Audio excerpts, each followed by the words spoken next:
Chers amis, followers de Match 360 TV et surtout abonnés de la chaîne YouTube, je m'en vais aujourd'hui vous débriefer un petit peu voilà, le match historique que le Sénégal a réussi face à l'Angleterre. Déjà, le chiffre 21, c'était vraiment le chiffre de ce match parce que je vous explique, l'Angleterre était restée sur 21 matchs sans défaite face à une nation africaine. Le Sénégal était resté sur une série de 21 matchs sans défaite tout court. Voilà, la seule défaite c'était au tir au but face à la Côte d'Ivoire lors de la CAN. Mais à part ça, le Sénégal n'avait jamais perdu dans les 90 minutes. Et comme je vous avais dit dans la vidéo précédente, la seule défaite du Sénégal remontait à un match amical face à l'Algérie. Donc le contexte était, voilà, le contexte 21.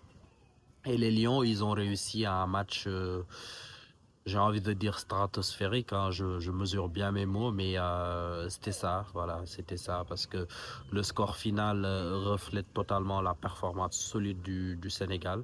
En première période, le Sénégal a pu cadrer 6 tirs.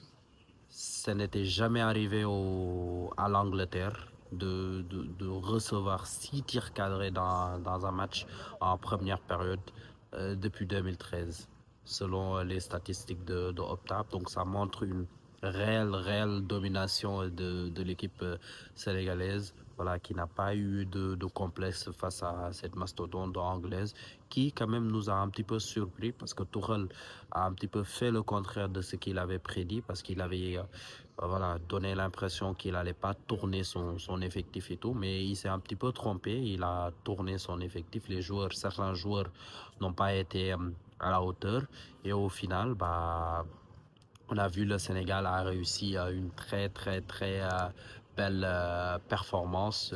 Voilà, victoire 3 buts à 1 qui un petit peu corrobore voilà, ce qu'on disait du bien de cette équipe du Sénégal, mais également de la difficulté qu'avait cette équipe anglaise. Et voilà, on l'a bien vu. Donc c'est une victoire totalement mérité, parce que surtout à mettre sous l'actif du sélectionneur Pape Thiaw. Voilà, des fois on le critique, mais là aussi faut reconnaître qu'il a su insuffler beaucoup de pragmatisme à ses joueurs et a fait briller le collectif. D'ailleurs, on a pu apercevoir un style plus réfléchi, basé sur des passes et des déplacements intelligents plutôt que des courses individuelles, voilà, exploitant ainsi les failles de cette équipe anglaise, surtout au niveau de la profondeur. On l'a vu sur le but de Habib Diarra, on l'a vu aussi sur le but de Ismaël Sarr. Donc il y a souvent eu ces passes en profondeur qui ont fait du mal vraiment à cette défense anglaise. Donc en somme, malgré un manque de réalisme en première mi-temps, les Lions ont su convertir ont su convertir, voilà, leurs occasions clés, j'ai envie de dire, en but. Voilà, le Sénégal a su ajuster son jeu, voilà.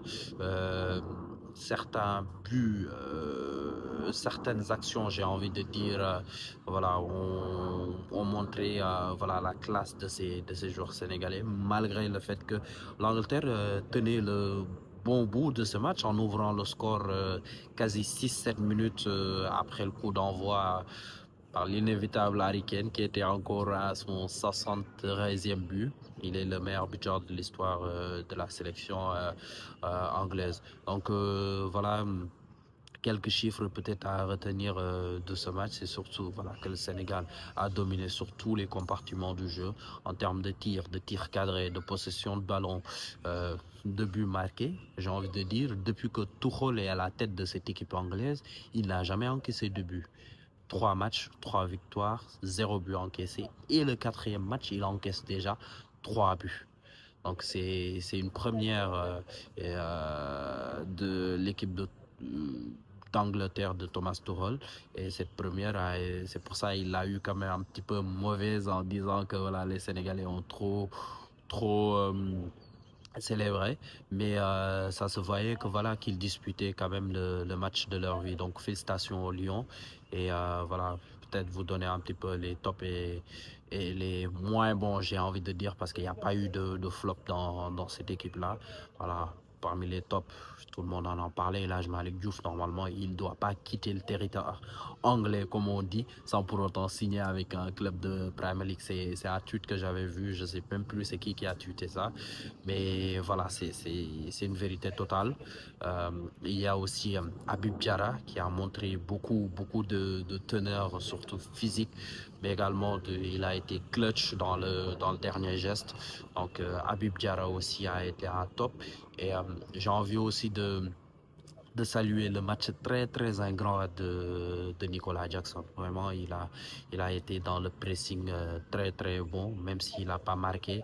Il a juste eu un tir des 25 mètres juste en deuxième période. Mais il a été décisif sur le but d'Ismaël Sarr avec sa passe décisive, son appel de balle et sa passe décisive. Mais j'ai envie de dire dans le harcèlement, dans tout ce qui est voilà, premier pressing et tout, il était là présent. Donc félicitations à lui. Iliman Ndiaye aussi, voilà, toujours au top de sa forme avec ses dribbles et tout. Donc voilà, et peut-être les moins bons, bon, on a eu quand même, j'ai envie de dire, le côté droit, Crépin Diatta, c'était pas trop ça. Mais voilà, il a eu un très bon Kylian. Après, il a joué le match quasi handicapé avec le carton jaune qu'il a pris très tôt. Mais en tout cas, voilà, courage à lui et voilà, on verra ce que ça va donner.